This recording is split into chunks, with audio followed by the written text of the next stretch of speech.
What if everything you see, touch, hear, and experience is not real, not in the way you think?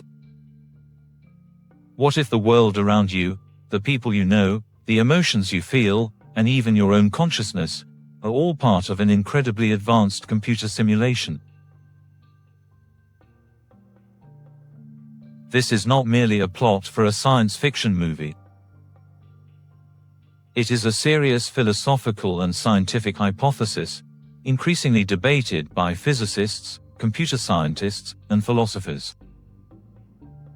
The simulation hypothesis proposes that our entire reality may be an artificial construct, created by an advanced civilization far beyond our understanding. In other words, we might be living inside a simulation.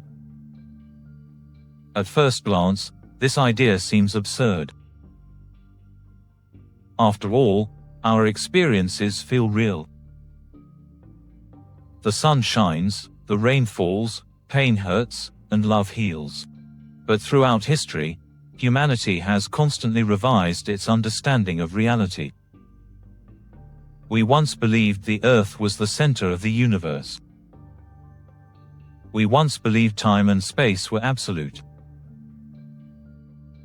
And now, in the age of digital revolution, we must ask, is it possible that reality itself is just a highly sophisticated illusion? The modern argument for the simulation theory was most famously articulated by philosopher Nick Bostrom in 2003. In his influential paper, Bostrom proposed a provocative trilemma.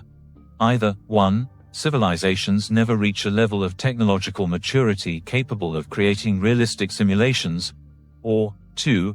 Advanced civilizations lose interest in creating simulations of their ancestors, or 3. We are almost certainly living in a simulation. The logic is based on probabilities. If it's possible to simulate conscious beings using computers, and we, in the 21st century, are already on the verge of simulating intelligent behavior in AI, then a sufficiently advanced civilization would likely run countless simulations. If these simulations vastly outnumber real, biological civilizations, then statistically, we are more likely to be in one of those simulations than in the original base reality.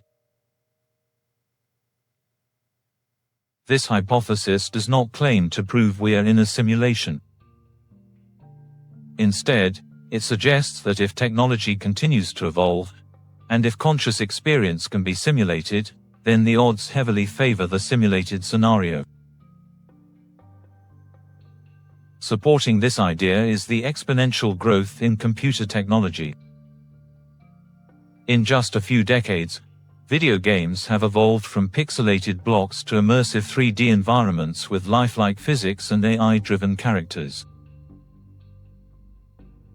Virtual reality is becoming more indistinguishable from actual experience. Neural interfaces are beginning to connect minds directly to machines. Entire metaverses are being constructed. It's not difficult to imagine a future where simulations are so advanced that their inhabitants cannot distinguish their world from the real one. Quantum physics adds another strange layer to the conversation. At the smallest levels of reality, the universe behaves in bizarre and unpredictable ways. Particles exist in multiple states until observed. Entanglement allows instantaneous interaction across vast distances. Reality appears to be information-based, as if governed by a code or algorithm. Some physicists have even proposed that space-time itself may be emergent, arising from deeper informational structures, much like pixels on a screen. In 2012, theoretical physicist Sylvester James Gates claimed to have found computer code, specifically error-correcting codes, embedded in the equations of supersymmetry. This led some to speculate that the fundamental rules of the universe might resemble programming language, further fueling simulation arguments. Others point to the limits of the observable universe. Why does it seem finite? Why are physical constants so precisely tuned for life?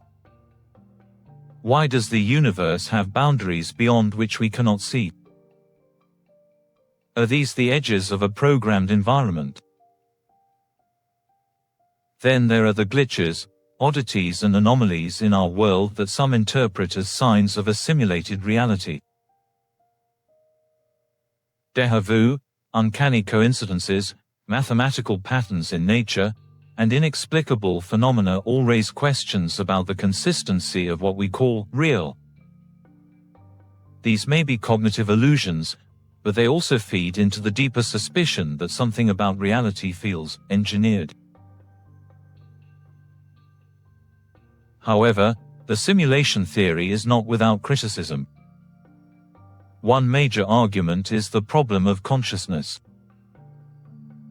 Despite advances in neuroscience and artificial intelligence, we still don't fully understand what consciousness is or how it arises.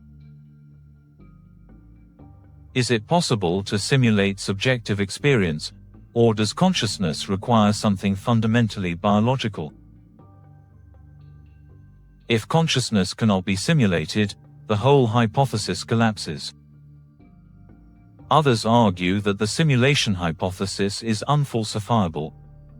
There is currently no experiment or observation that could definitively prove or disprove it. If the simulation is perfect, we would never detect its boundaries. This leads some philosophers to classify it more as a metaphysical speculation than a scientific theory. Moreover, ethical questions arise. If we are in a simulation, who or what created it? Are we entertainment for post-human beings? Are we experiments in a digital petri dish? Does the simulator's morality matter? And what does it say about the value of life and suffering in a simulated world? Yet, for many, the simulation hypothesis is not about paranoia, it is about perspective. Whether or not we live in a simulation, thinking about it forces us to confront the nature of reality, identity, and purpose. It blurs the boundaries between science, philosophy, and spirituality. In some ways, this idea echoes ancient beliefs. Hinduism describes the world as Maya, an illusion.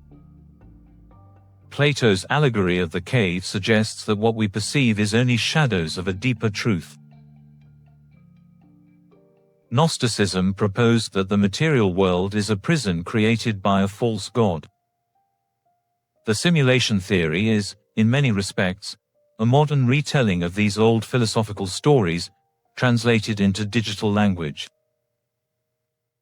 But what if we are in a simulation? Does that diminish the meaning of our experiences? Or does it heighten them? If everything we love, fear, create, and dream exists within a simulation, does that make it less real, or just differently real? Perhaps the most profound conclusion is this: simulated or not, our experiences feel real. Pain hurts. Joy uplifts. Love binds. Wonder expands. These emotions, connections, and aspirations define us. If the simulation hypothesis is true, then reality is what we perceive, what we believe, and what we choose to build. And that makes our choices even more meaningful. Whether we are biological beings in a physical universe or digital consciousness in an artificial one, the same question remains: what will we do with the time we have? The simulation hypothesis challenges us not to escape reality, but to question it, and, perhaps, to create a